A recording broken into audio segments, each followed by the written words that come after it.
To the town of our free rode a stranger one fine day. Hardly spoke to folks around him, didn't have too much to say. No one dared to ask his business, no one dared to make a slip. The stranger there among them had a big iron on his hip. Big iron on his hip. It was early in the morning when he rode into the town. He came riding from the south side, slowly looking all around. He's an outlaw, loose and running, came the whisper from each lip. And he's here to do some business with a big iron on his hip. Big iron on his hip. All right, welcome everyone. I'm your host Dylan and the creator of the Dungeon Dwellers Adventures. I'm joined by my fellow dungeon dweller, Matt. And then we have our esteemed guests from the Fallout fan celebration. We're going to take a minute and let everybody kind of go around and do an introduction for themselves this time.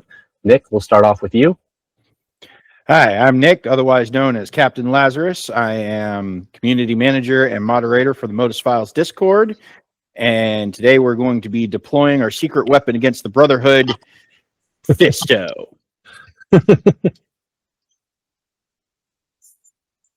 All right, and Major Stein. How's it going, everyone? My name is Major Stein. I am a voice actor for the Modus Files, and I was part of the last year's Fallout fan celebration, my first fan celebration, and I'm looking forward to more. Fantastic. Val? Howdy. I think the wind took away my head, but otherwise, you've seen me around. Last year has been my first year during the Fallout fan celebration, and I'm really hoping to bring something more exciting this year. Thanks for inviting me here. Absolutely. Thanks for coming. And then Matthew Moco.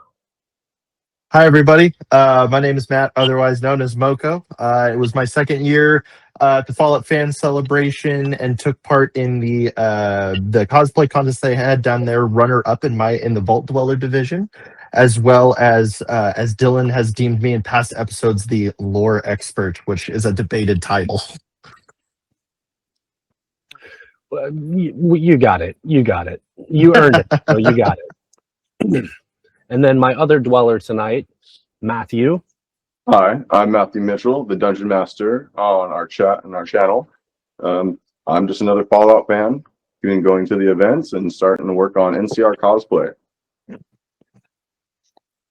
Yep, and I know we're all looking forward to this year's 2 events coming up.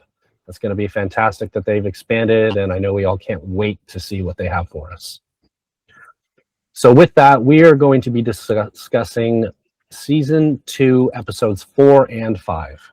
It's been a little bit since we've talked about this, and with 2 episodes, I know there's a lot to cover.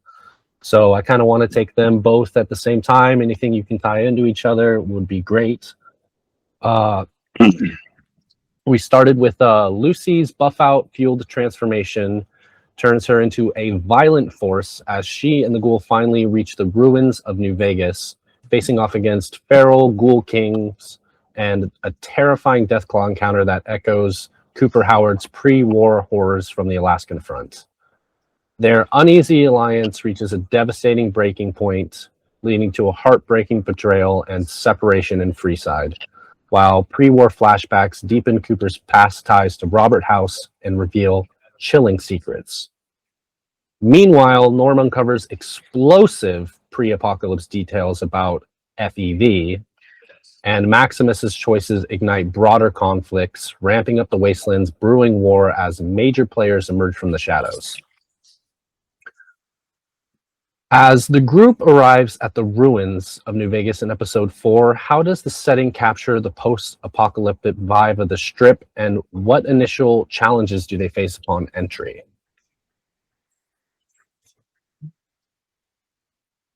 Okay, I guess I'll start. I think one of their biggest challenges is actually finding out where Lucy's dad is holed up, quite literally, mind you. Seems to be an underground facility. But we know it's got to be somewhere nearby, at least the Atomic Wrangler. If not, the secret entrance could be the Atomic Wrangler itself, because if you've played through Fallout New Vegas, that's where you send Fisto. What's up, buddy? That's where he abducted our chicken lover guy, and that's also where at the end of the last episode he picked up Lucy. So, but finding out where he actually is probably going to be their biggest challenge, at least as far as I can see. And then, of course, getting into the Lucky 38 with 3 death claws that we can see just roaming the strip. So today, for me, watching that episode for the 3rd time, I did kind of like a deep dive on the Fisto scene. It looked like they were at some sort of taco stand. And I'm sitting there wondering how Hank made it to the taco stand. I don't remember anything from the games about that. And when I looked into it, I couldn't find a reference. But just the fact that to abduct him, he had to go from the management vault to wherever Fisto was hanging out and then back with this guy. So proximity wise, it's still a complete mystery to me. Mm-hmm. My theory as to where that location is, maybe it wasn't just a taco place. It may have been the gas station that you see just outside of, was it Northside? Freeside. No, there's Freeside, but then the city outside of Vegas was called Northside, I believe. Right North by the Vegas. Caravan. Yes. Yeah. Right by the caravans, which could be a good place for A taco truck. Or a taco truck, or a hidden bunker, because let's be honest here, if Vault-Tec had all the resources, they could have created as many vaults as they wanted to. And I believe the ghoul did mention that he went to several. Yeah, he went to several management vaults in each state. He scoured the country. Yeah, that actually leads to something I wanted to kind of bring up too. Is, I mean, in the first episode, we see Cooper Howard with his daughter in what looks and was basically shown to us as LA when the bombs go off. But in the 5th episode, we see Barbara Howard and his daughter in the Vegas vault. So how did his daughter go from being with Cooper Howard to being all the way in Vegas after the bombs dropped? So go ahead. No, I'm just going to say a house has obviously got to be involved in that situation. Like, and we already know that house is playing mind games with Cooper. So, you know, what if he can ensure like his family's safety through ending the world? Because we're already getting accusations of how house was saying, like, I want to know, like, the unknown variable. How come it's your daughter's birthday that the world ends? And, you know, maybe that's just like foreshadowing into the choice that is made later. Maybe he bargains their safety or something. That's definitely a potentiality that you could definitely seek into. I'm starting to think that these little, I don't necessarily want to call them flashbacks, but these little vignettes that we see of Howard's past aren't just like not foreshadowing, but like kind of telling us where he's been in a cinematic sense. I'm honestly starting to think that these are more formulated as like quote unquote flashbacks.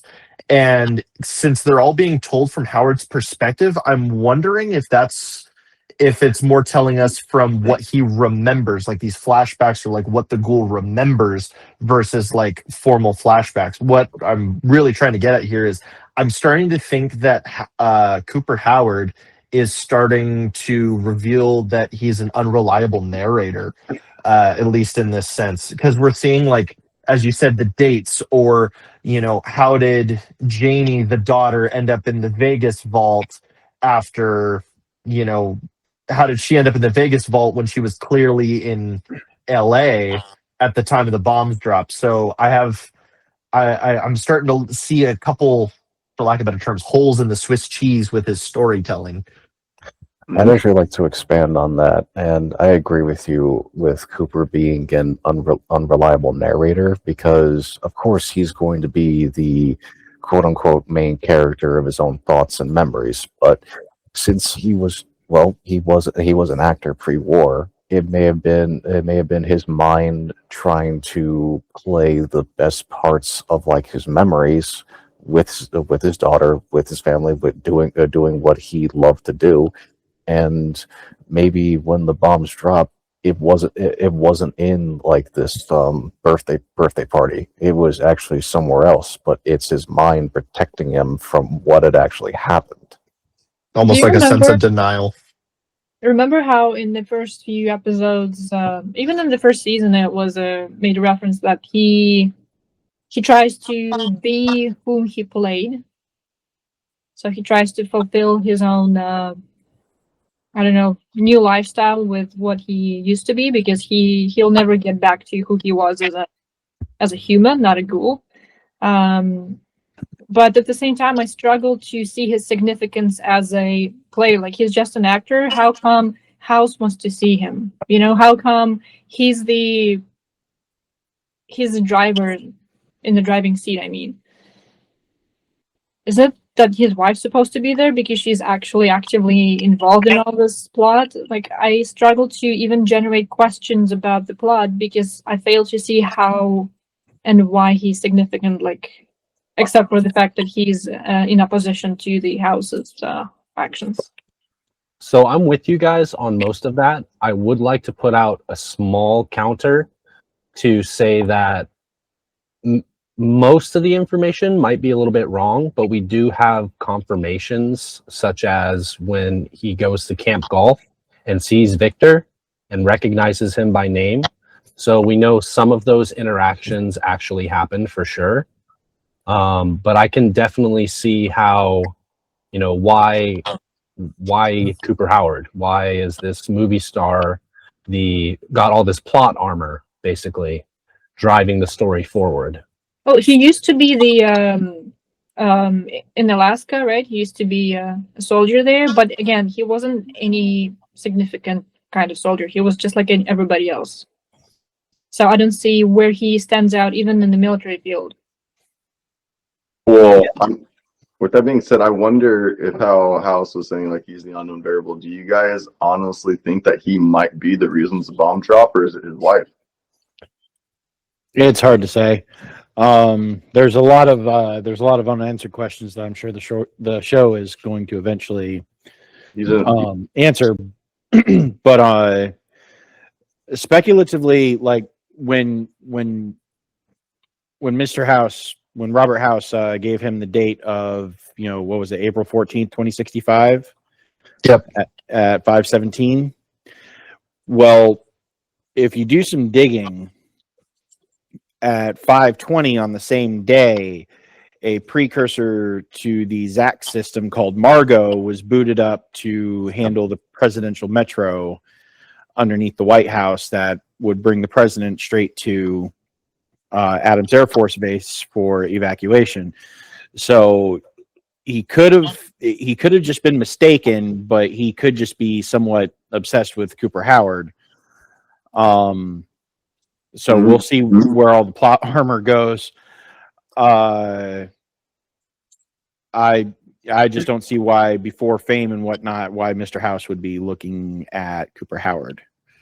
I can actually add on to that.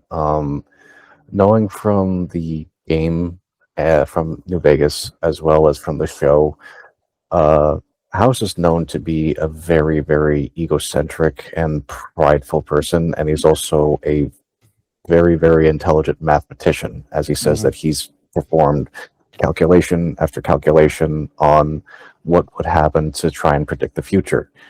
House trying to predict everything about what's going on or what events are going to happen, and he's known to be wrong. And he even admits that he has no idea like who this other player is, and like maybe in his obsession, he believes that Cooper will bring him to this quote unquote other player. But he could have suspected. I mean, he definitely knew that another organization exists that wants to undermine operation that they think House is responsible of. So I'm surprised how, as a famed mathematician, he claims himself to be, he didn't recognize that somebody will eventually hire someone to come to house's doorsteps. Like, it's such an easy thought to have. I don't know. Well, like every proud person, they are sometimes blind to the simplest of things. Right. I think also to kind of go back to that, what might support it is that, I mean, House has been House forever, the mathematician, you know, and running his simulations potentially could have identified Cooper Howard as a variable early on. My question would be, you know, like, why else would he have tapped into Cooper Howard's feed specifically and seen that death claw, which brings it full circle to, you know, like him knowing about the death claws, unless that, you know, was in every other one, but he didn't know that. Well, he might have known where they were being deployed, which was one of the Aleutian Islands, where the Enclave had been testing their pre-war death claws, and he wanted to take a look. And we definitely know that House definitely had a lot of, well, money and his own technology on the front fields. And knowing him with like trying to get as many pieces of military tech as he can, he probably just like guesstimated that Cooper was there. Or since he got the roster of the military soldiers that were there when the death claws were deployed, he just wanted to like get into Howard's head. Okay. Manipulation. So flashing forward a little bit, I wanted to ask you guys a question about the ghoul. How is the ghoul's golden rule holding up this far in the season? Thou shalt get sidetracked by bullshit every damn time. I genuinely think going forward, I think it's kind of a mix for him, because I think he's kind of known in the back of his head that Lucy was always going to be some sort of a bargaining chip. And he kind of realized that, I would say, at the very end of the first season, kind of going forward. Well, maybe not then, but when he really confirmed that her and Hank were of the same lineage, that instantly she became that bargaining chip. I think in terms of his golden rule, I think he's still putting himself at the center of it all, where it's like, great, now we got to go another route than just the easiest route, because that's just how life happens, and it is sort of pessimistic ideals that he kind of has. So I would say he keeps getting distracted, but I think the random bullshit that he keeps getting distracted by is pushing him more forward his goals, or pushing him toward what he wants to get done. Like, things are kind of falling in place for him, but in like the most unconventional way possible. I don't 100% disagree. I feel that the ghoul's golden rule is basically a defense mechanism. He just seems to be procrastinating to get to his actual goal, because how it was like before with like the management vaults. He's been to like several states, but Vegas was the one. Vegas and Nevada was one of the states that he didn't go to. It just seems a bit suspicious that he would just spend all of his time tracking across the country instead of like in the places where he was originally from. Why wouldn't he have started there? Can someone clarify me again the difference between Ghoul's golden rule and Lucy's golden rule, because it kind of gets jammed in my head. Lucy's golden rule is basically treat your neighbor as you wish to be treated. The Yeah. ghoul's golden rule is that you're going to get sidetracked by a lot of stuff every single time, which I think is basically a crack at the player. Yes, 100% side quests will take over your life if you let them. But that does bring up an interesting point that we could circle back to. More on the how did Barbara Howard and his daughter get there. also the fact that Cooper doesn't know that they're out there. When we saw their cryotubes, something that I noticed about them, they're very, very opaque. We can't actually see if there's anyone inside. So I think there's going to be a big plot twist coming with that. I think Hank might be bluffing the ghoul just to get Lucy back. That Hank himself, since they're so opaque, Hank himself might not even know if they're in there. Right. You know, unless he like took a deep dive at the controls or whatever, but just seeing that their names are there. Systems that tell vital signs. Right. Right. So that is interesting. Well, I know Hank's plan was to have Lucy back in her original vault.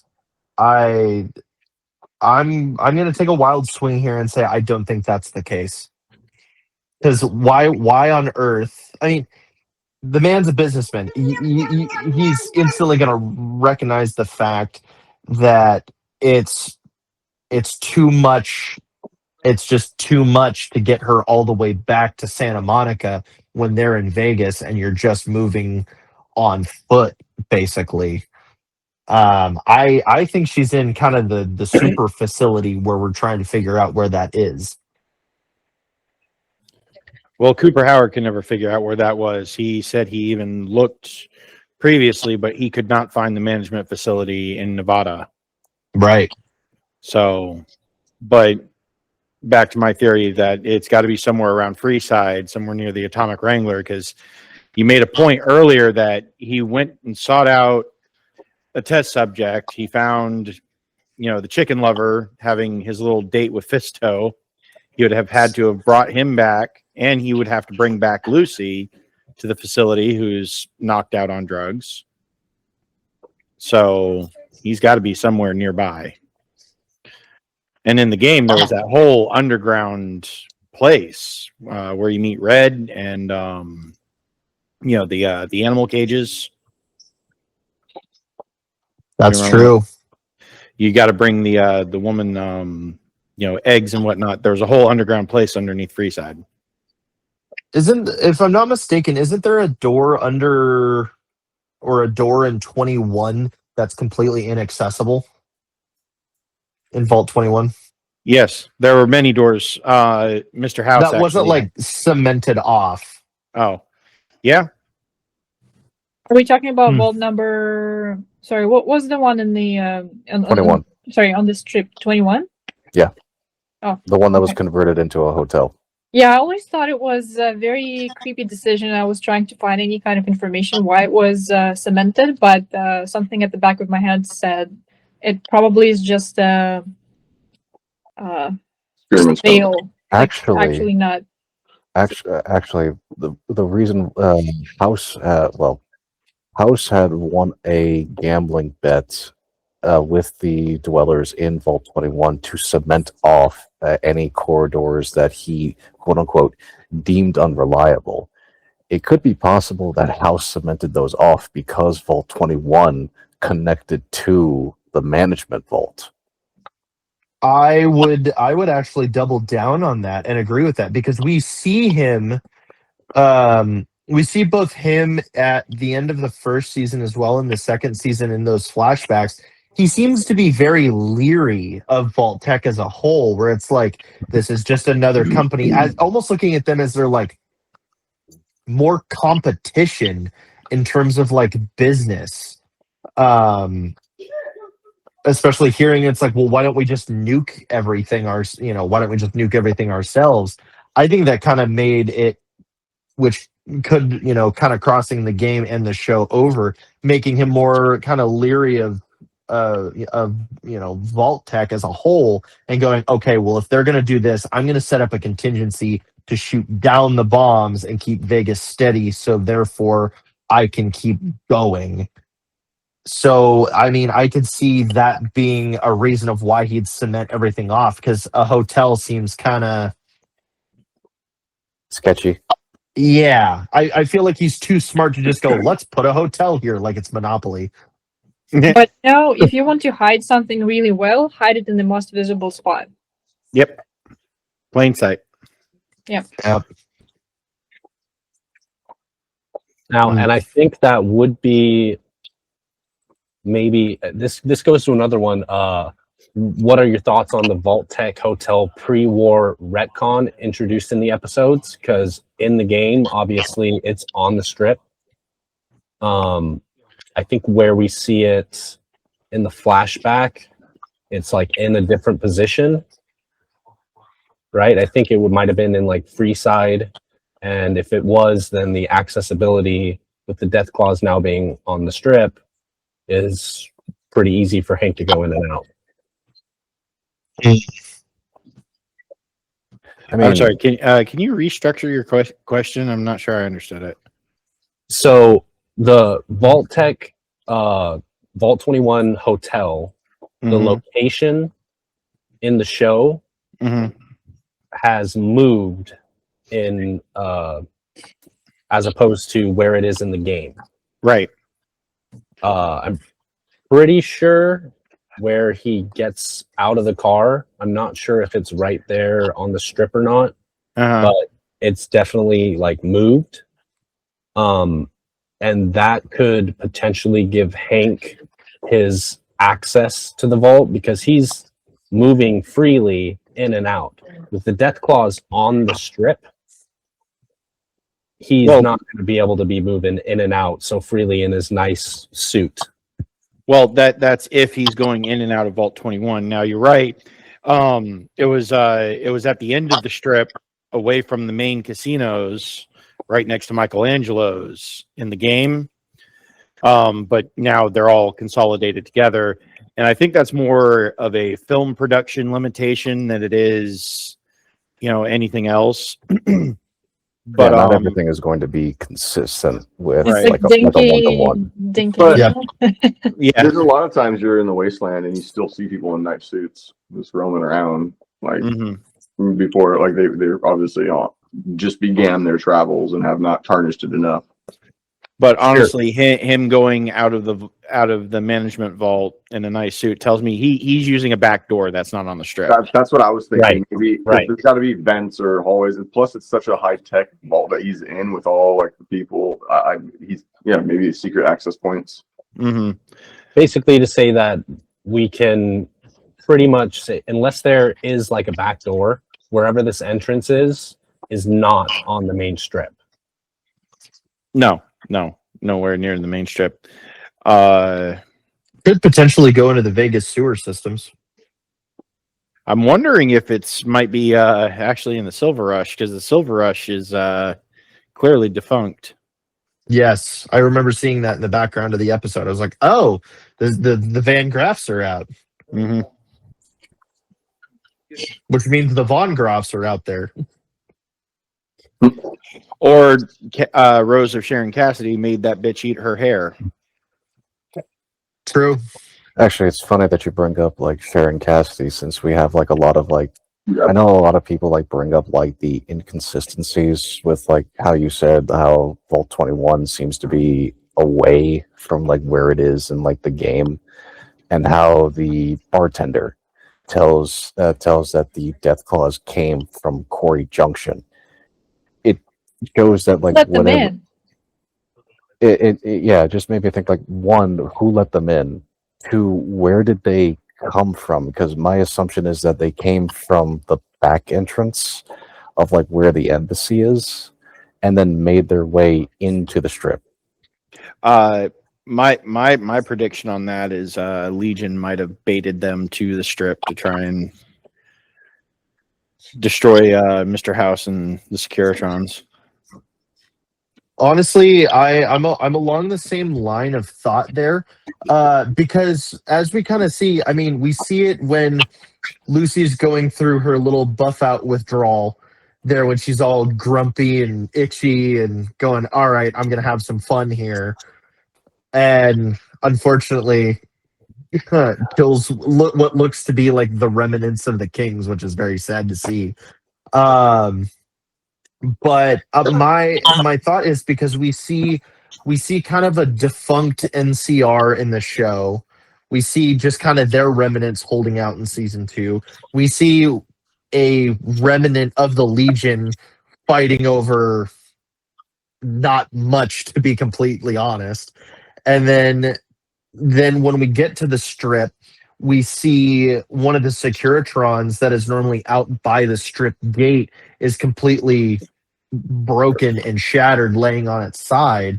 So it raises the question, because then we go into the strip, and of course there's, we see the death claws a little bit later in the episode, but we also notice that the ghoul or Howard also makes a very astute observation of the strip has radiation in it. And I know some people are like, oh, well, that's the Deathclaw eggs that are causing that.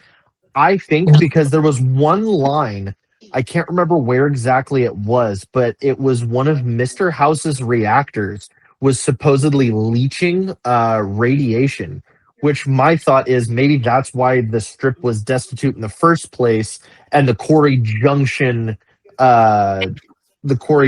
death claws moved in just because there was that vacancy. So it could be possible that that the courier basically did not deliver the platinum chip, and or the cold fusion or whatever generator that house had went into a secondary meltdown and flooded the strip with radiation, killing the 3 families, killing the embassy and all the tourists, and leaving a whole hotbed for the death claws to make a home out of. That would be my thought. But Well, at least the death claws really like strip clubs, that's for sure. and that's they all kept up in Gomorrah. Yeah, which is funny, big demon, coming out of the place of hellfire and sin. Imagine that. Yeah. the kings being ghouls too. Like, so it's almost just obvious that this whole strip has just gone to just dust, basically. Yep. Mhm. Completely irradiated. So I do think that is probably the most logical explanation for the radiation. I would have to say, though, Major, that at some point the platinum chip had to have been delivered, because we see the Securitrons in their military state. So I think both things would have to be true, that it was delivered and somehow later on the reactor ended up leaking. You know what? I completely had missed the military Securitrons. So I will grant you that. It's just when you watch the show and then when you had played the game, you have there has to be like a. And since we haven't seen the future episodes yet, we don't know what missions or what scenarios have been canonized into the show yet. That's true. That's so true. Well, yeah, Legion basically, because by the way they ended it, the Legion basically canceled themselves out. With a little help. So that With a little help. A little. So that brings me into another question about the bartender scene specifically. Do any of you guys know what is on his arm, the bartender's arm? Because that's just killing me. It looked like a leather strap, and then it looked like a knife that was in there. Oh yeah, that's exactly what that was. Like a quick draw knife. Yeah, it was a little like a quick draw knife. Yeah. Okay, because I wasn't sure if it was like a I don't know, it wouldn't make sense, but it looked like the shape of almost a flare, but yellow, like round, and I just couldn't pinpoint what piece of armor. In fairness, when you're at a bar at a place called Freeside where there's basically no law around, you pretty much want to have like whatever weapon you have on hand. Sure. You know, Quite literally on hand. Dude, wait, there's no limes. What's he cutting with that? A rat roach or something? Yeah. And then also going into his little monologue about the change in management and what implications that would have, where he said basically the NCR and the Legion, the NCR and the Legion, then robots, kind of gives me the feeling that in the past, what did we say, 15 years or 9 years? Yep. 15 years. 15 years, that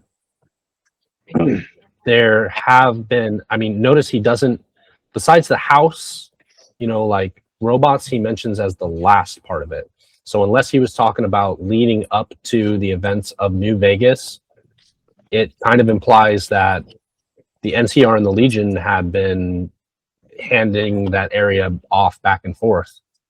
I think he was basically making a reference towards the first battle for Hoover Dam when Vegas was still quote unquote the lawless land. When you even had like the tribals and everything like that. So NCR and Legion, the bartender may have just been like a guy living on the outskirts, and it was either one organization over the other. He probably had moved over to Freeside, and then that's when he had like House's robots. I'm starting to think. I was wondering if Howard released those death claws, or how long have they been nesting in that area? Because House was already interested in the death claws, and like it potentially like a heavily like secured vault. I don't know why they would have death claws on hand, but I was just starting to think maybe it was a release so no one would bother him. You know, like a little defense area. Release the beasts, kind of. I would say one piece of evidence that I would suggest for that theory is the little outro we have, I think at the end of maybe the 3rd episode, where they're at Camp McCarran and they're panning out. You know, you see the swords and in the NCR troops that are playing poker, and then as they keep going, you see dead NCR and dead Legion, showing that there was some type of big battle at the camp. Did Did anybody else catch that? I did. I caught that, and that was There's that Legion soldier that was stabbing the NCR. They died. refresh my memory. Episode 3 was when we had the flashback of Maximus, right? With like Shady Sands. Or was that episode? I think the one with him. that Are you talking where he was a kid? Where he was a kid, yeah. I think that was 2, wasn't it? Or was that? Yeah, 3? I think that was episode 2. Okay, so to put that into perspective, the battle of Camp McCarran may have been a result of the NCR basically going crazy because Shady Sands they just got word that Shady Sands was destroyed, and the Legion, knowing that they have spies within the NCR, probably got word of it, and they decided to have a final assault, which basically led to the destruction of most of their resources within the area.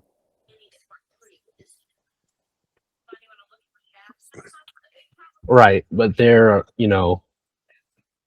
had to have been some shift of power after that, depending on who was more victorious than the other. Going slightly back to what you were saying about the what the bartender was saying that kind of spurred this on.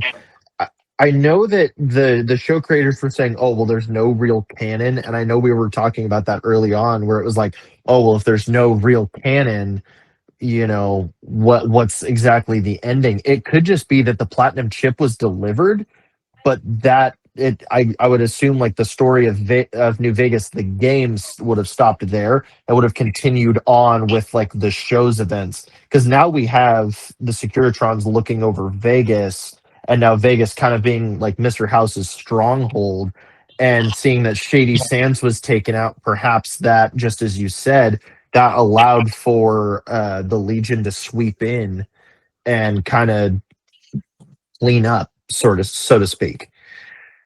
Is at least the way I'm understanding it. It's something that's been kind of bothering me, like going into it, like just trying to figure it out, grind the gears, and I know there's a missing piece somewhere that we probably don't have, but it's like fresh on the tip of my tongue every time I'm watching an episode now. Well, with this all being said, now I'm trying to think if if House has been like, if they've taken him off the table, how he's all old, decrepit, and when they pull him up, I wonder if we're gonna find that table like empty and dead, or that we're gonna see that, because if everything else is collapsed, then why wouldn't he have collapsed? Because it's like the game already got completed, Right. Well, speaking of outros, though, Dylan knows exactly what I'm about to talk about. on the outro of episode 5, we get to see kind of the back office where his like living pod is, and there's a bullet hole in the side of it. And I know there's been a lot of speculation. Is this the fake house that we saw? Which I was very happy to see that theory got taken care of, where it was like, it's kind of a prestige kind of thing where it's like, it's just another twin. But is that just his body double, or is that the actual Mr. House? Because we see in like, the trailers leading up to season 2, and even like the little snippets that are like next time on, we see Justin Theroux's or Mr. House's face on the monitor, unless that's one of Cooper Howard's like flashbacks, but perhaps when he's like starting the ghoulification process. So I'm curious to see where this is going to go. What are your guys' thoughts?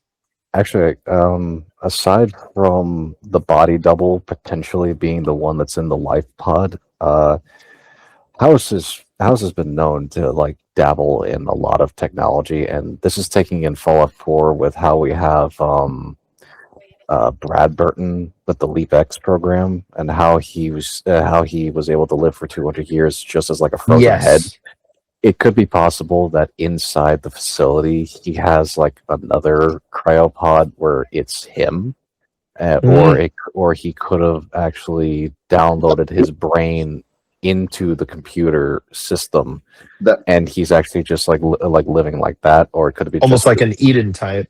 Well, that would make sense, because if you would think about it, I'm sure House would find the Vault Tech technology to create a cryopod, and then he'd go put that guy inside that living brain, because he can't control like all the defenses and everything that Vegas has to offer from the pod, because he'd be unconscious. But like when you pull him up, isn't he still like kind of alive? So I would see Mr. House making a contingency plan, basically, like a contingency on a. Well, he wanted cold fusion to make a robotic personage to.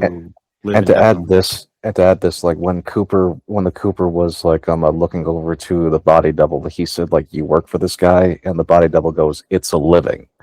I know that's a throwaway line, but that kind of makes me believe that that guy in the pod is probably the body double. And the room that it pans out from is not the same room we actually see in the game when we go and talk to Mr. House face to face. It's like a windowless basement that he's actually in. So it's either a red herring for the pod, or I'm leaning towards Matt's theory a little bit, that when we see Mr. House on the big screen, that is some type of post-war, when he first went to Vegas. Like we already know he's been there looking before, kind of before he got popped. The slave obeys. About the device that he has on his head. Oh yeah, we got to see the helmet. Because it looks exactly like the one in the pod, isn't it? Yep, it is. It's the exact same one. That's how he interfaces with his computers. His calculator. Yeah, Cooper was definitely not wrong with House being a lunatic. Yeah, like if you're trying to give like this whole monologue speech of like trying to prevent like at least some destruction, and you pull out like a helmet with lights on it, I'm not going to take you seriously. It's like what was about that gaslighting? When he said, I don't remember the quote exactly. House isn't. Maybe House is somebody else or something like that. Do you remember that? Well, I can't say it. It was in the it was further into the end of the argument. It was when he was talking about, it's like, oh well, the house always wins, when he's kind of like, yeah, I'm a businessman, I'm a roboticist, and I own a hotel, I deal in calculations. And it was during that like variable conversation when he was saying there's like a third. He's like, yes, I'm Robert House, but he was kind of it was almost like a unintentional. But what if I'm not the House? Yeah, what if he's not the house and rather just another player at the table? So just to separate two definitions, the house is somebody who controls it all, and Robert House is just the guy we've been talking to. Like, is that kind of the mind game here? Yeah. Exactly. It's kind of like a play on words in terms of like casino lingo, where he kind of has the thought that he's like the top of his own game, but he's kind of going a step further and looking at it in a macro sense where there might be someone else who's puppeteering, basically. You know, I've been having this thought for a while, but I kept shoving it off because it's worded differently. You know how, like, in like American Canadian sports games, there's like home team and guest or something like that. I don't know the sports terminology, but I've been thinking, what if house is not the last name, but house is like us? You know, like for example, you have a team from Las Vegas and a team from Boston. Team from Boston comes to Las Vegas, so team from Las Vegas says we are the house, right? Like we're the home team. Home field advantage. Kind of like that. So I've been thinking like the house maybe meant as an umbrella term for the states, but I'm really diving into the weeds here. But Oh yeah, I mean, then it makes you start to think: is house actually a last name, or is it a title to be held? You know, because there's already two houses. What if the one dies and he's the next house? And how do we not know that there's another lineage of houses to follow up? You know, Well, because House did have a brother named Anthony who ran the H&H Tools factory. okay, that's But true. but he went crazy as if we go through the H&H Tools factory and read through the terminals. The guy Okay, went wait. insane. Okay, wait. What if we have a failed cloning system? Or how you brought up Anthony and how he went crazy. Remember in the terminals, it said that he started to wear a helmet that said that to like try and keep like communist thoughts out of his head. So it could be possible that when Robert was buying all of like H&H Tools away from Anthony, because like Anthony started going crazy, House took his brother and then put him into the pod as his red herring. And since we know that House during the first episode was working on those mind control chips, could be possible that Anthony has it on his thing and he thinks he's Robert House. And that would Perhaps tie that's directly into Vault 24. Yes. And that's a good way to get someone to risk the rest of their life being tied to a medical bed and through mind control, you know?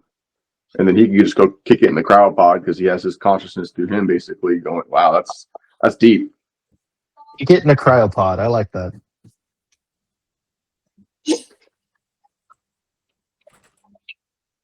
so in the first episode was Anthony, because he kind of started explaining how good the tool is. Remember, like it was a hint. We already discussed that in previous episodes. He had this argument with the guys at the bar, and they started like criticizing. Oh, he started pointing out at the tools they use. There was a tool hanging on their belt, and he started describing this tool because he was actually The nail a gun. specialist in that field. So maybe it was the guy from H&H. That could have been like a play on like, since Robert was buying all of his half brothers like stocks, and since it's a house family like company, he would know his like family's tools. Oh, right. Yeah, that's possible.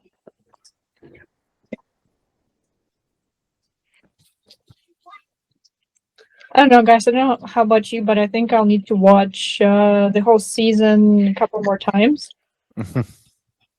Oh yeah, there's gonna be lots of stuff that comes up after the rewatch. Oh yeah.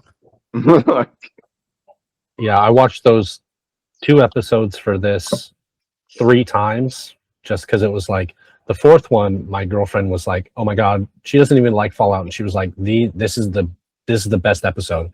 Everything about it." She was like, "It's hitting. It was pretty great."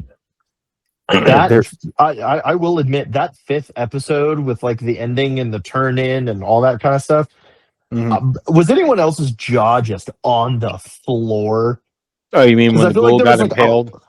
when the ghoul got impaled and the ghoul, I mean, it's interesting to see the dichotomy of the ghoul's choices and kind of going back to what we had talked about, I think in the last episode, where it was like, he's kind of reverting back to what he originally said, like empathy, you get your boots lost and that kind of stuff. Right. It's interesting because he's kind of reverted back to that because he got at the end of episode 3, I think it was, he goes, I don't know if it was something good or if it was something stupid. And I think he's kind of redefining what good and stupid and bad might actually be. Because now I'm curious to see where the show's going to go from here. Obviously, he's going to have to pull himself off that spike, but Well, we have It's Lucy. interesting because you see the ghoul becoming more like Lucy and Lucy becoming more like the ghoul. They're rubbing off on each other, and the characteristics are totally vibing. And like it's doing exactly what he thought it was going to do. It's going to get him into trouble. Trying to have empathy and try to care and everything. And next thing you know, he's impaled on a pole.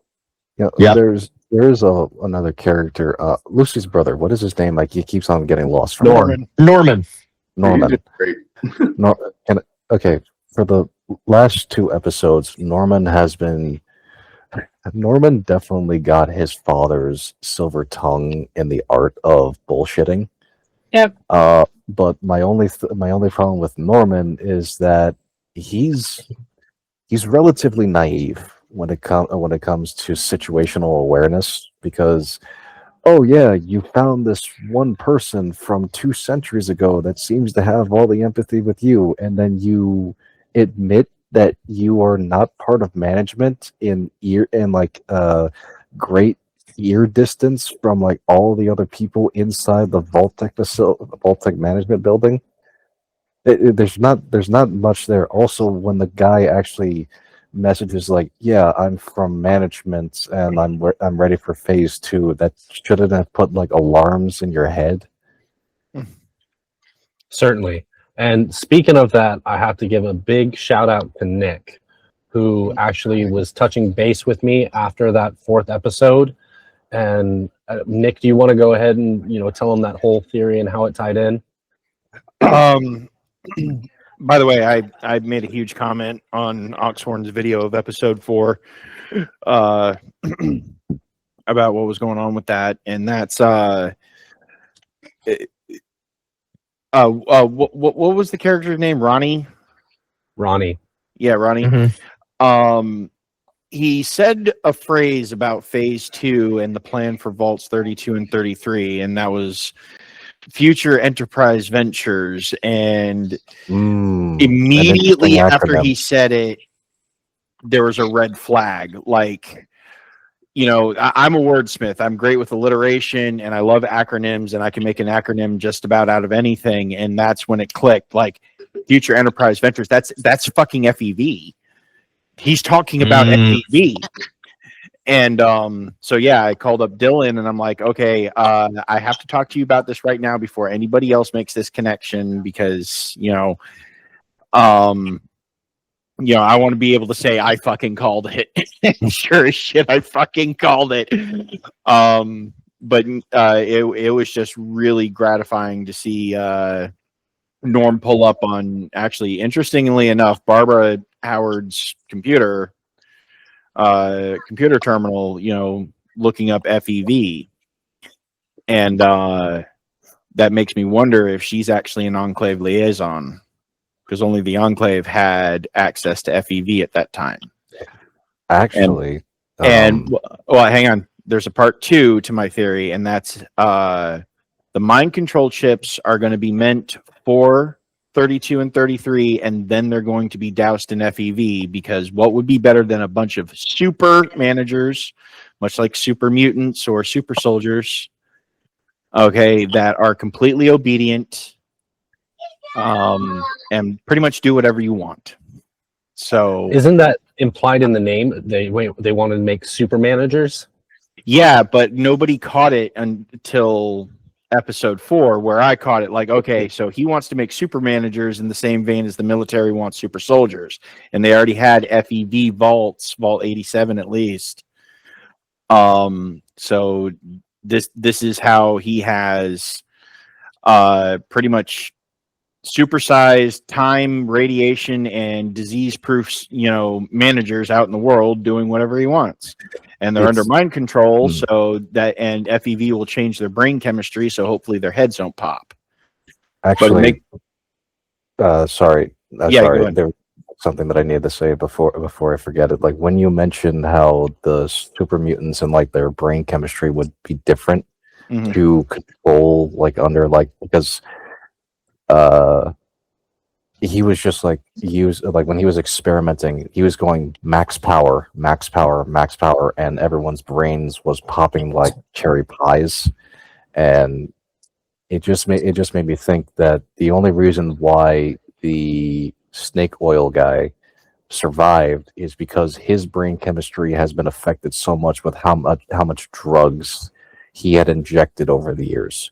So it's not going to affect them. And hold that thought. And I think I'd like to stress the remember the experiments from Fallout 1 and 2, because it was their DNA was altered over time. So it's not really like pre-war stuff that Hank was testing on had the original features, but the post-war stuff was already altered, right? So maybe that kind of strengthened their DNA in some way, just like well, there's also the fact that these 32 and 33 have been raised in a meritocracy, so it's already being drilled into their heads to do the right thing, and they're being conditioned, as well as it's a radiation-free environment. And if you've played Fallout 1, or at least know what happens when you have a rad-free super mutant test subject, they actually retain their intelligence.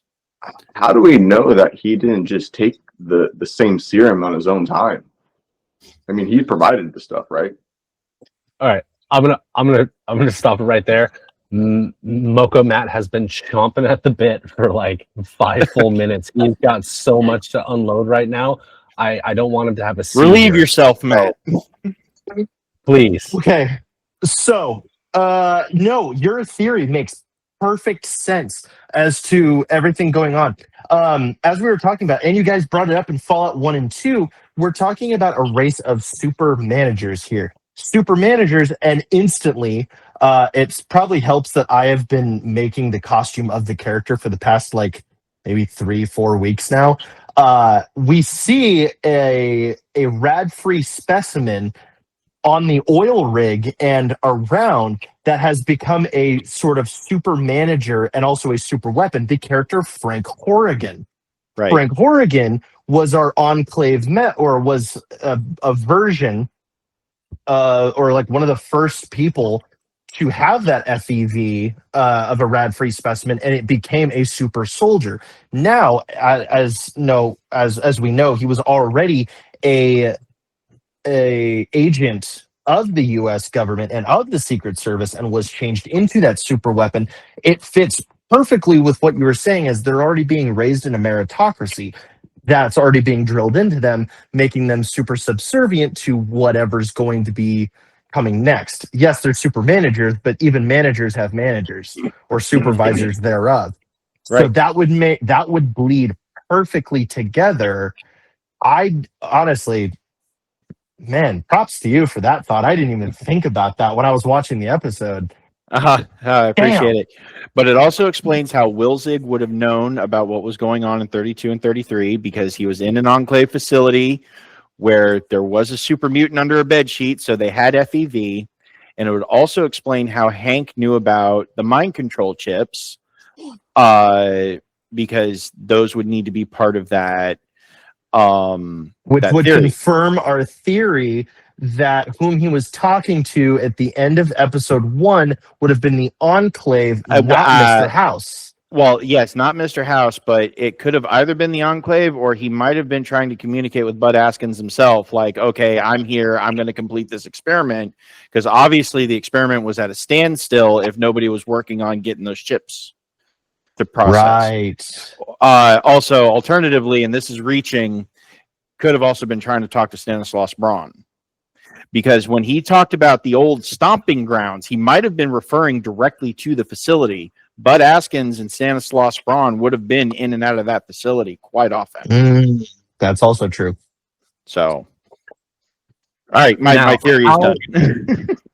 So with that knowledge and all of those ideas, how do we think that's going to play into it practically? Because we see a fractured Vault 32 and 33 to the point where there is some under the cuff stuff going on. You know, we already alluded to it in our past recordings on how it seemed like Betty was having problems with, you know, some of her managing stuff. Steph couldn't even operate a terminal correctly. And now that things are ramping up a little bit, the stakes seem to be a little bit higher.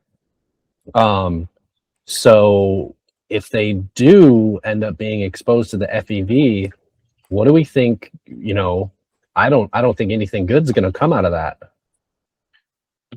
I think Hit it, Moco. so. Actually, tying exactly into his theory about how everything's going to become subservient. I had said in a prior episode that I mentioned back to it was either like the second to last or the last episode of season 1 where Betty was a secretary that let Howard into the building, and we had seen that she had served a certain amount of time, at least 30 years or so, in Vault 33. So that confirms that right there. And now seeing forward that not everyone in that, as well as I can't remember her name, the one that Norman was talking to that said, "Oh, well, I just got hired on a couple weeks ago." So that confirms the theory that not everyone in that vault was originally management of any kind before they relatively even started. Yeah, so but go ahead. each person, sorry to cut in. Each person had their own specialty. Like one was talking about, well, I'm good at vents, and the other one was talking about, you know, being good at, you know, other tech, Architecture. architecture. So I think he just wanted brand new people who he could easily program into supervisors. Exactly. They I almost managed sound to like manage. interns.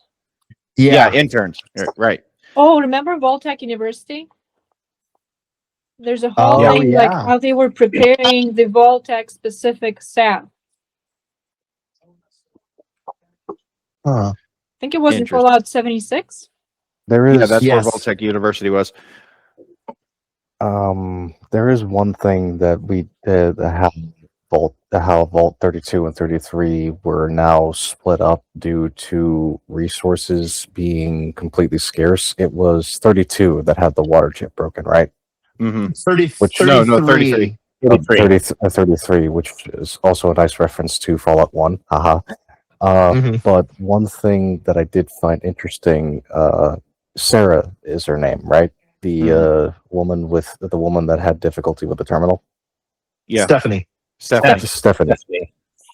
One thing that I'm definitely looking forward to, because like in the games we always hear about like, you know, like the Chinese spies, and like even throughout the games we've had like interesting interactions with surviving red Chinese. We never got interaction with Canadians, except for that one introduction in Fallout 1 where we see what U.S. troopers were doing to freedom fighters. Ugh.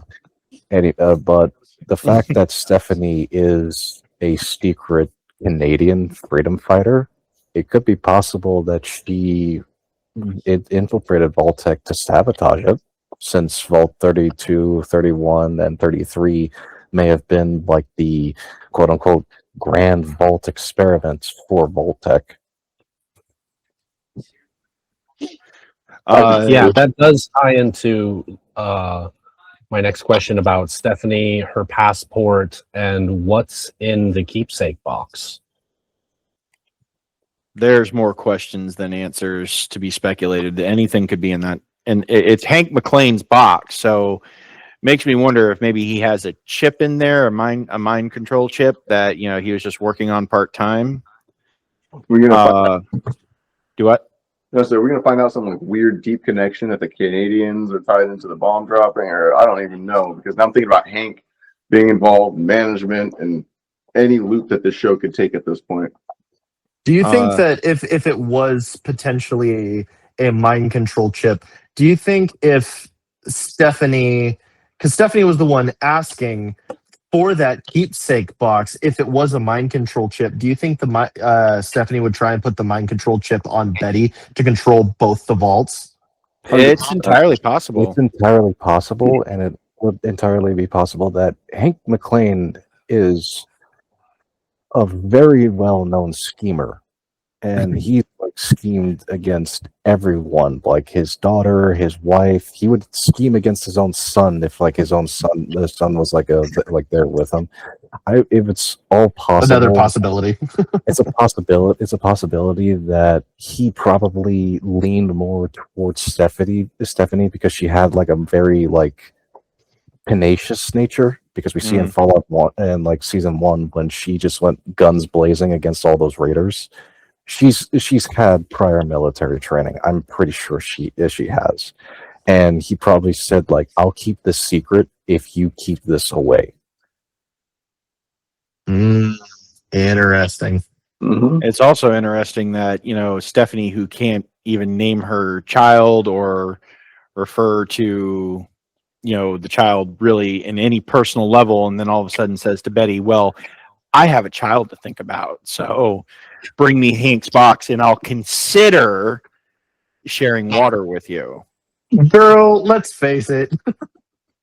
Chet is the only one taking care of that kid. Half the time I watch the show, I'm like, man, I just want to give Chet a hug sometimes. But poor Woody, he's probably not going to last much longer. No, he's definitely not. No. Severance. Haha. It's funny that you said schemer. Reminded me of that scene from The Dark Knight. The Joker. Just they're schemers. Yes, that was actually what I was referencing. Thank you. Loved it. So as far as this might tie into some of our deeper theories we've already gone over, but there was a scene specifically that stuck out in my mind cinematically, where when Cooper first got to the Lucky 38 and they were throwing the Congresswoman out, and I kind of feel like what we saw on the screen was just the tip of something that we were supposed to pick up on even further. Mm-hmm. And so what would you guys say about the relationship of the government versus the military and the corporations in America at the time? And considering that scene, how would you think that kind of plays into it? It's actually described in season 1.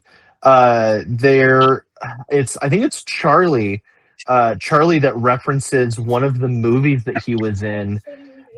Yeah, I think it was Charlie. I was like, was it Matt Berry's random cameo there for a little bit? But no, it's actually kind of referenced in season 1 where they're talking. I think it's in the bar, if I'm not mistaken, where he's like, do you remember that movie that you were in where the ranchers are, the ranchers own most of the town and the mayor only has his little section, that now it's the ranchers that own most of the town are the ones calling the shots versus the government at the time in the present. And we're seeing that played out perfectly in that scene where she's thrown out of the Lucky 38, because now you're seeing the heads of Vault Tech and the heads of West Tech and all of these, Big MT, which it's surprisingly I'm genuinely surprised to see how much Big MT is brought up in the show, considering that it's this top secret military base out in the desert somewhere.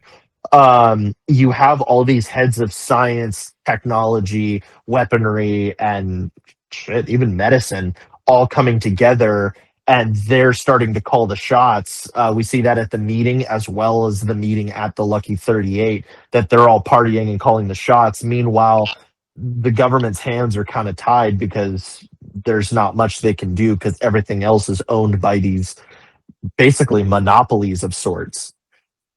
So almost like they're their own little shadow government, to sound totally in realm of conspiracy theory, but like, New World yeah, Order. yeah, they're trying to pull that. At least that's what I'm observing. I picked that up too, real quick. New World Order vibe. Yeah. If I was to like put like a different another IP as like a similarity with like how government is losing its control, these corporations are now gaining favor. In the series BioShock, Yes. when you read more and more into the history of how Rapture fell, yeah, the council was basically their government, but Frank Fontaine, he was gaining more and more favors with the poor, and since he had more favors with them, the council and Ryan was losing their favor, which is why everything went into a collapse. And since more people were leaning in Fallout, were leaning more towards these corporations, what was their government going to do? Like that councilwoman, like, yeah, she's basically you can see her as like a throwaway character, but it's like a good representation of like, no one really cares about what Uncle Sam is going to do. What's Vault-Tec gonna tell me? We see that even in the little presentation of like the lighter, because she's like, I'm Congresswoman, and you're just like, what? I'm like, this has to be like a joke or something there, and you're just like, no, like get on with it, you know. Yeah, I think we're going to see her again. Mm-hmm. I think so too, because to me that kind of emphasized the theme that I was getting, that there is more and more of an enclave presence and enclave control. You know, you don't see them directly, but they're the ones pulling the strings in the background, where if you are in the know, you're in, you know. But if you're somebody like her stirring the pot, you're physically out. You're just another pawn. It was surprising to learn that House has no idea who the Enclave is, because he was there saying to Cooper Howard, look, whoever it was that created your demon in the snow, they were also sitting at that table, and he can't figure out who it is. I actually have a little bit of a theory on that one. House being the mathematician and egoist and proud like I'm a corporate executive that he is. The Enclave probably knew very well that he's not a team player, and would definitely find ways to try and enact his own sense of control. Like I had my own theory that like if the Brotherhood didn't go into civil war, and if the Commonwealth brought over like Liberty Prime, say, I'm pretty sure he had like he would first congratulate them, and then pull out like an override, so in that way he could control like Prime since it's in close proximity. House has contingencies for his contingencies. He's like the Nick Fury of like Fallout. Like there's no way. His secrets have secrets. Yes, his secrets have secrets. There's no way that he would willingly work with someone if he did not know that he can control them.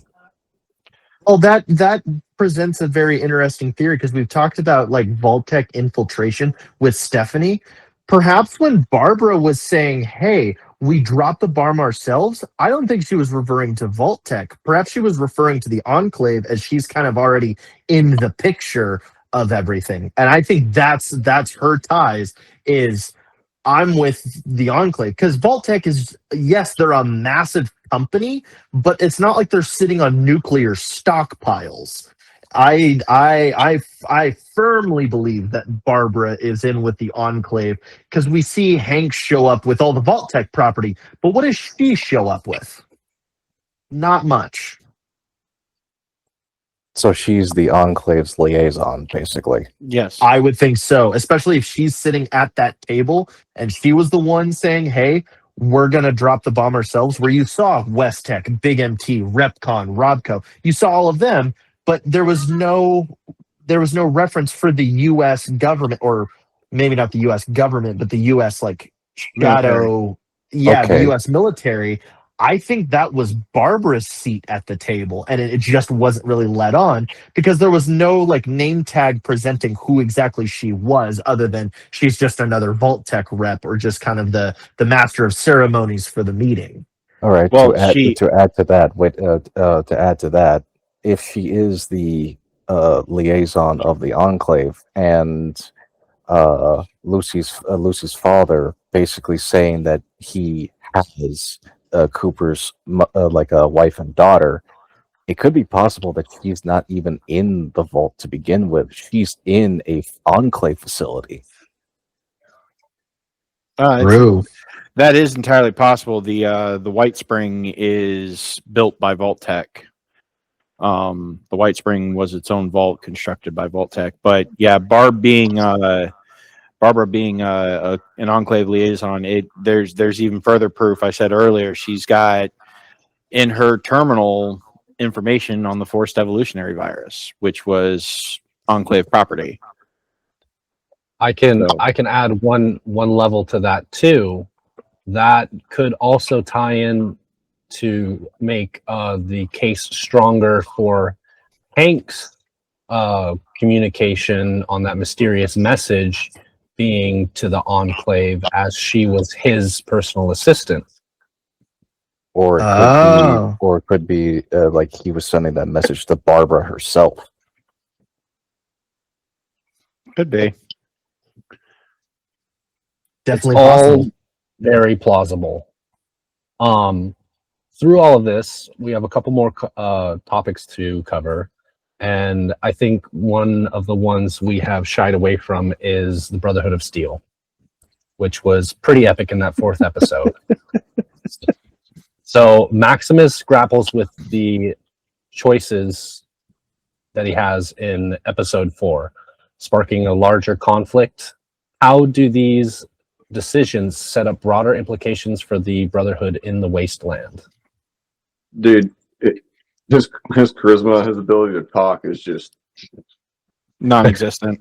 non-existent, dude. When he comes in there, like, If he was a character in a D&D campaign, he would just be rolling nat ones on charisma. Now 100%. with a zero, like a negative modifier on it. Yeah. Like, like this is insane.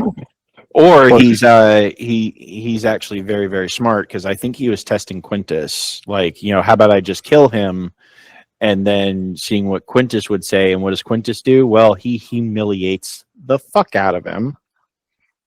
So, at that point, he is fully disenchanted.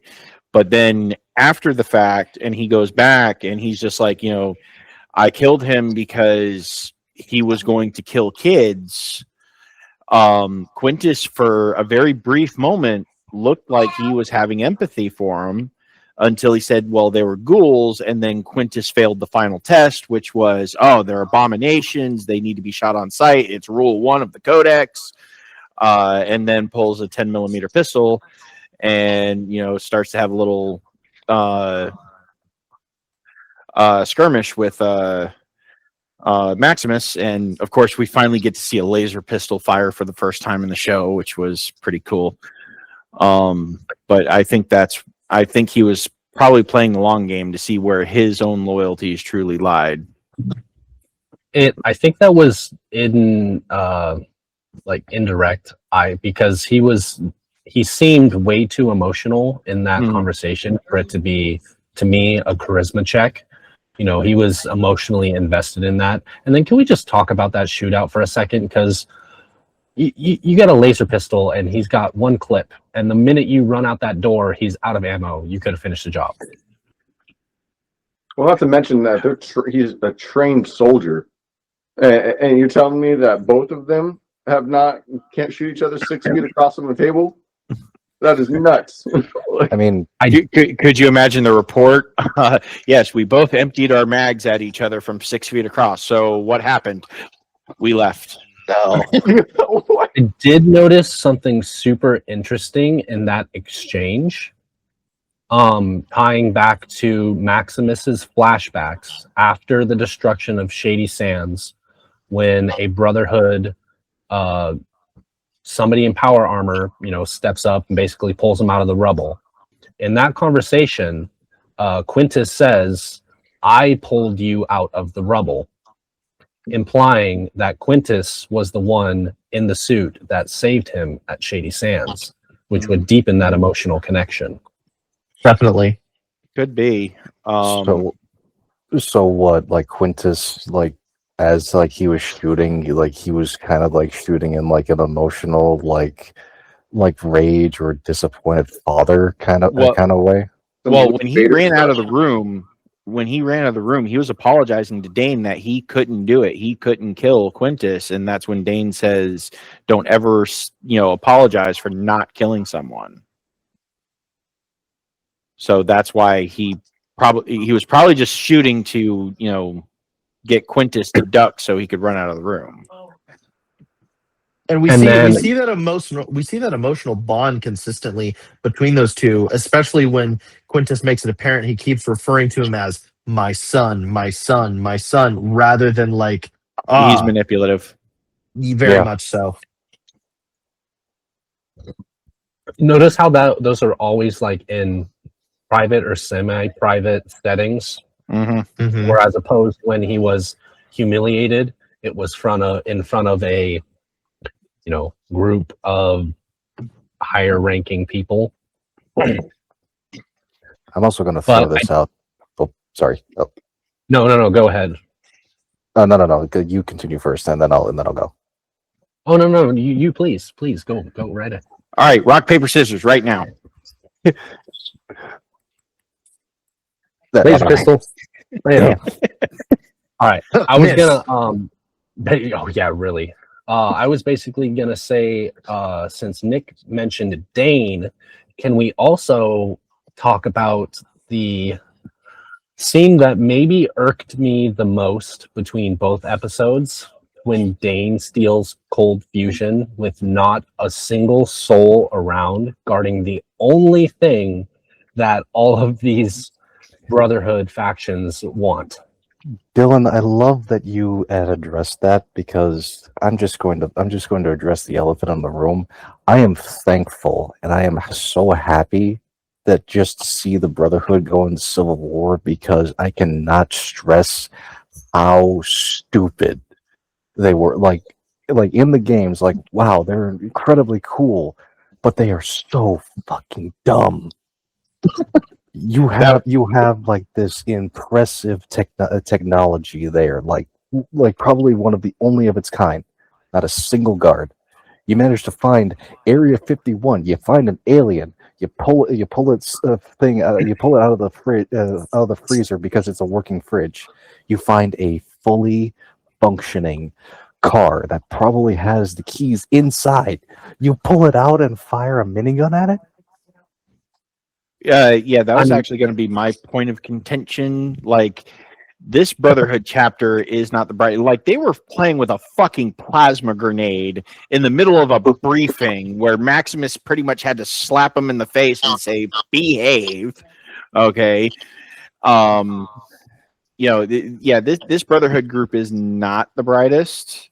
So it would actually make sense that they wouldn't be guarding it, because they probably have more interesting things to do, personally interesting things to do, besides stand around and look at a little glowing nodule. Mm-hmm.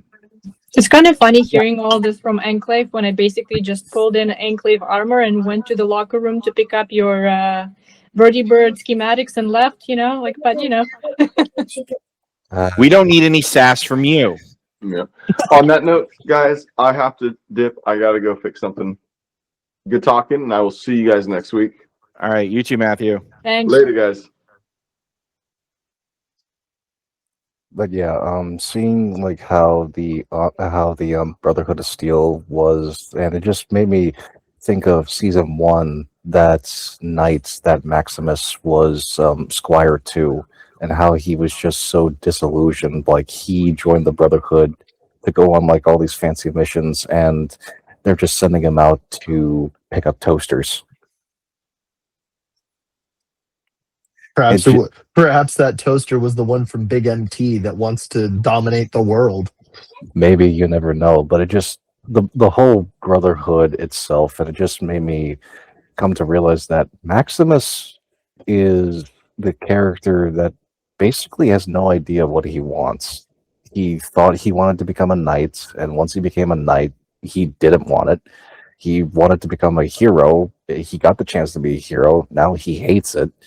He wanted to try and give his adopted father a chance. He failed at that, and now he and like the only person that I could he would think as like a quote unquote friend or companion, now running for their lives in the wasteland with having no idea how to find Lucy or anyone else. In the Can I- middle of the desert. Can I add on top of that? Yeah. I feel like because Maximus never had a father in his more conscious kind of age, because he was just a kid, he doesn't have a purpose except for the desire to punish who did bad to Shady Sands, maybe. So what's funny about Quintus is that he is very hypocritical. As doesn't matter how strong he stands One with second, the oh. codex. He kind of, how would I put it? So Quintus follows the codex very strictly. Remember, like, I mean, how he reacted to the ghoul kids, like he killed the guy over ghouls. So I found that hypocritical because in the beginning, in the season 1, he actually pardoned Maximus because I think he sees that Maximus is vulnerable in the sense that Maximus doesn't have a proper direction, and he sees that he can use Maximus as his own sword, right? Like, you're my sword means whatever unsuitable thing you're doing is being pardoned because I'll use you for another purpose, kind of thing. But the moment that something inconvenient happened, like killing another charter's boss over ghouls, you just disown him. Like, I don't know. He's very hypocritical. I can't really pinpoint where Quintus stand against. I genuinely thought that with Quintus, I mean, I was kind of thinking about it in that whole scene. His logical sense of, hang on, I'm going to go to a side drawer and grab a 10mm pistol and finish the job, when he had a barbed cane in his hand. I thought we were going to see like some really brutal punishment there for a second. Just like seeing the use of a barbed cane for the first time in a show sense. But with Quintus, I would fully agree with you, Valeria. I would highly agree with you that he's very emotionally manipulative, because we see, just as you said, you're my sword. Well, does a sword think? Does it act? Well, does it act? Not. It doesn't do anything on its own. It's simply, you are my object to do my will, and if you don't, then I have no use for you. So it becomes this like, okay, as long as you mean something to me, fine, we'll do it. Great, awesome. But if I have no use for you anymore, I'll get rid of you in any way I see fit. To add on to Matt's point of like being the sword, Quintus could have stopped like the whole like potential knife fight a couple episodes prior, but he just like looked at it and just went like, I'll allow it. Definitely. And guys, just to kind of wrap us up, I do have one more question, very specific. I wanted to know what your guys' favorite quote or favorite line from these 2 episodes was. I know I wrote down like 6 because it was just jam-packed with stuff that I'm going to be saying in my dreams going forward. Nick, why don't we start with you? Actually, can you circle back around, because I kind of need to figure out my favorite one here. Okay. Moco Matt. I've seen it both as a meme, but I loved it as a quote. It was when Justin Theroux like turned around like super wide-eyed with the helmet on, and it was glowing. He goes, "I'm not a lunatic," and it was like a question. And I was like, there's been so many times where I'm like working on something that someone comes over and just goes, what are you doing? And it's that same look of like Charlie from It's Always Sunny in Philadelphia. Like, it's all here. It's that same look of, you're telling me I'm a lunatic? No, I'm not a lunatic. So I think I would say that's probably my favorite quote from the last couple of episodes. Okay. Major, you got something for us? I think it would have to be when Cooper saw Lucy just go full on like Annie Oakley on like the Ghoul Kings, and it's just like that's the drugs talking, and I kind of like what they're saying. Oh yeah, I got that one written down for sure. Val, what do you got? I didn't go that deep, Dylan. I really just watched the show. All right. All right. So it's a small throwaway line, but it's a great reference to Fallout 3. And that's actually when Congresswoman Welch, is being picked up by Cooper Howard. And she says, well, fighting the good fight, has a lot of humiliations. And that was like a great callback to Three Dog. Fight the good fight. Yeah, fight the good fight in any way that you can. He did it from a radio tower, and she's doing it by trying to get, the corporations out of politics. Definitely. Val, you didn't pick one, so I'm going to give you one of mine. It's not weird to rob a store naked. Lots of people do it. Oh, that was awesome. Yeah. That was from Lucy before she gave him like the 1-2 goodbye, right? Pretty much. Yeah, just the one instant critical. That scene had me going a little bit like, because she was still on drugs, but she wasn't trying to take the headshot. She just took the shot, looked like hit him in the shoulder, and it still ended up being a crit. So, but I would say that mine, out of the ones, I think either I'm Robert House, and then when he looked back at him and said, from the fucking toilet, or maybe don't try to charge me taxes, lizard. I think that's the Minuteman in me talking. Did you write this one down, Dylan? Where he was like, where she's like, that felt great. It's like, do you have a cigarette? I want to try one. He's like, one addiction at a time. I thought that was the funniest line out of that whole episode. The funniest one I thought was from Majun when she's just like, I'm just trying to be a better person, Barf. Like, don't touch my fucking roach farm. I think the only other one that I wrote down, I have the drugs talking. I like what they say. When crap, I don't even know her name. When the lady from Philly, the store owner from Philly, Majun.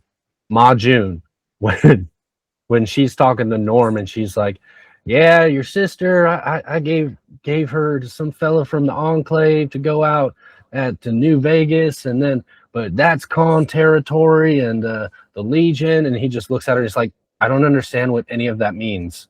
And I don't know why somebody hasn't turned that into a meme yet, because explaining Fallout to someone who doesn't play it. Right. For sure.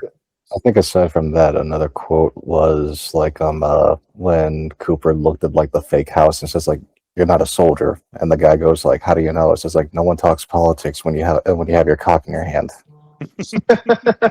Yeah, definitely. But with that, guys, I want to thank you all for joining us on this episode of the Dungeon Dwellers Adventures. Before we go, I would like everybody to sign out and tell us where we can find you on socials. Nick? I am Lazarus of Death on Instagram and Discord and Xbox.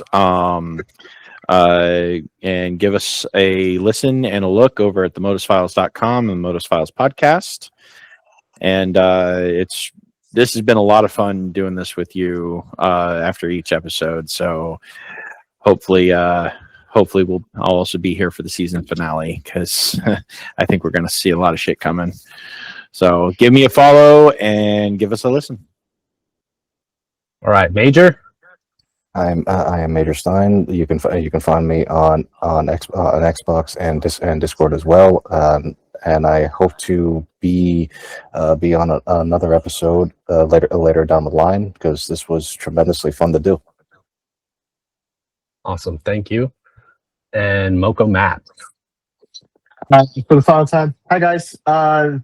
You can find me on Instagram at MocoLoco_03, or you can find me for cosplay content under at vdoormatt. And that's where you can find me. And finally, Val. Thanks, Dylan. You can find me anywhere on the socials, Valara.atran or just Valara.atran. And I really hope to untangle all this stuff because I really have my head hurting, and my friends keep spamming me with all the Fallout content from like the games that and quotes I played from like 10 years ago, and I played in my native language, so I really struggle with connecting the dots. But so far I'm having fun, and thanks for inviting, and I'm hoping I can make it next time. Absolutely. Yeah. And one little special request, Val, if it's not a big reveal, do you think you could show us what you've been painting this whole time? Oh, or is it a secret? No, it's not a secret. It's little scrib from Morrowind. Hey. Oh, cute. It's an order. Somebody already bought it. I just need to complete the order, and that's probably Nice. gonna look like painted. Awesome. Love it. Well, thank you for that. That's all for today. We'll see you on the next one.